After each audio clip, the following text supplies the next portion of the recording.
이 유로 7이 처음 초안이 발의되었을 때는 이제 내연기관 만들지 말라는 법이었어요. 근데 독일에서 손들었잖아. 네. 반대. 우리 못해. 해갖고 어마어마하게 이 법이 뜯어 고쳐졌더라고요. 그래서 얼마 전에 이게 합의가 됐는데요. 이제 라인이 타이어 그쪽 분진만 추가되고 다 똑같습니다. 다 똑같아요. 네, 배출가스가 바뀐 게 없어요. 배출가스 기준은 다 똑같아요. 단 하나 대형차. 네, 대형차 질소산화물 배출량이 400이었거든요. 그렇죠. 요게 200으로 바뀐 거예요. 네, 그것 빼고는 다 똑같아요. 다 똑같아요. 네. 타이어의 분진가루, 그다음에 나이닝 밟았을 때 그 분진가루 생기는 거 있잖아요. 네. 이게 엄청나게 안 좋거든요. 사실 미세먼지기도 하고 또 호흡기도 안 좋잖아요. 그래서 이거를 아마 좀 규제를 많이 하는 것 같아요. 그래서 왜 BMW나 벤츠 같은 거 쭉 가다 보면 브레이크 밟을 때마다 나이닝 가루 분진이 나와가지고 까맣게 막 까맣게 막 바뀌잖아요. 바뀌었잖아요. 예. 근데 요즘은 좀 낮았잖아요. 그쵸. 그런데 그게 사실은 뭐 친환경이어서 그렇다 이렇게 말을 했었어요. 근데 아마 요번에 세븐이 나오면서 나이닝 제조하는 회사, 타이어 제조하는 회사가 그거를 맞추려면 아마 기술을 더 개발하거나 가격이 더 비싸질 수 있다는 생각이 문득 들더라고요. 이 92년에 유로 1이 처음 시작을 해갖고 유로 6가 이제 유지가 되고 있는 거죠. 유로 6의 뒤에 D자가 붙은 게 있잖아요. 유로 6D가 이제 가장 최신 규정이죠. 최신 규정이죠. 거기는 이제 우리가 실내에서 뭐 연비 테스트나 배출가스 했던 거는 그걸 실제 주행으로 맞아요. 실제 주행으로 바꿨던 게 유로 6 뒤에 붙은 게 D예요. 네, 하도 이게 실험실 내에서만 하니까 이게 장난친 기업들이 많았잖아요. 예전에 그 ECU 조작 사건, 그렇죠. 그렇죠? 배출가스 조작 사건도 막 컴퓨터 디젤 게이트 디젤 게이트 막 이런 하고, 것들이 네. 있다 보니까 야 이렇게 해서는 안 되겠다. 실제 주행을 해보자. 실제 주행으로 시작해서 나온 게 유로 6D였어요. 그렇죠. 그래서 그거보다 이제 한 단계 높은 게 이번에 7이 세븐이 나온 겁니다. 자, 근데 사실 유로 6나 유로 7이나 많은 분들이 이제 디젤 차에만 적용된다고 아시는데 사실 디젤 차가 아니라 가솔린도 규격이 있어요. 네, 있죠. 근데 사실 가솔린 규격은 이거보다 더 빡센 게 있기 때문에 유로는 많이 안 쓰고 있긴 하죠. 네. 디젤 쪽에서 많이 하고 있습니다. 요번에 신설된 규정 중에 그 전기차랑 수소차 규정이 생겼어요.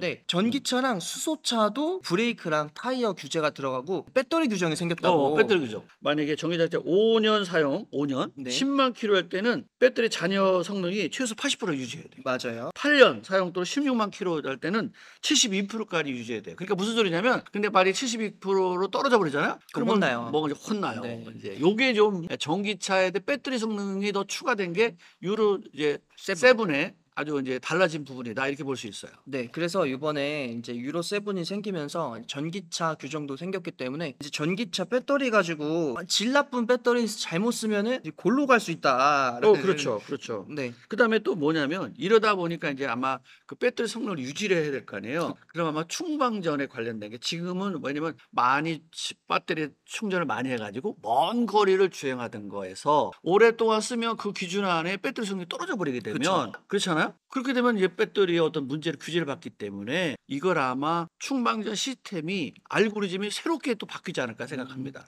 이렇게 큰 트럭이나 트럭이라든가 버스는 녹스.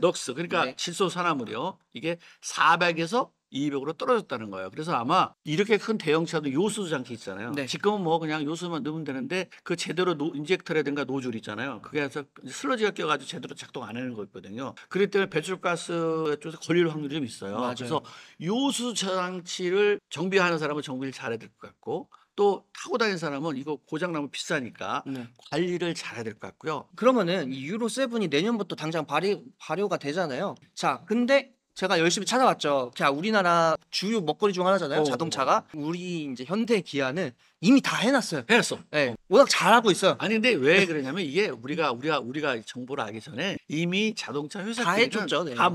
다 회의를 하는 거죠. 그렇죠. 이제 현대 같은 경우에는 이미 내년부터 모든 차량에 대해서 유로 7을 만족해서 수출을 한다고 하네요. 그리고 이게 소급 적용되는 규제는 아니에요. 그래서 지금 나와 있는 차량은 아무런 관련이 없고요. 그러니까 내연기관차 마음 놓고 타시면 됩니다. 그리고 유로 7도 지금 유예 기간이 있어요. 승용차 같은 경우에는 내년부터 이제 30개월 동안 유예 기간을 주고요. 트럭 같은 경우에는 48개월, 4년의 유예 기간을 주죠. 그러니까 최대 2029년까지는 유로 6를 할 수가 있는 거고요. 그렇죠. 그 뒤부터는 유로 7을 무조건 해야 되는데 어차피 뭐 배출가스는 바뀐 게 없으니까 뭐 크게 상관 안 하셔도 된다. 그래서 내연 기간이 살아났습니다. 근데 이제 내연기관 살아났죠. 연명해요. 연명. 아마 그래서 내가 좋아하는 거잖아. 내연기관 살았는데 아마 30개월하고 이제 48개월 주는 거는 아마 타이어의 소재도 바꿔야 되고 나인에게 소재 바꿔 기술 개발이 이루어지잖아요. 네. 그래서 아마 유예 기간 둔 것 같아요. 근데 그거랑 약간 별개로 음. 이거는 이거고 저거는 저건 규정이 있는데 여기에 이제 유로 6에는 이산화탄소 규정이 없어요. CO2 규정이.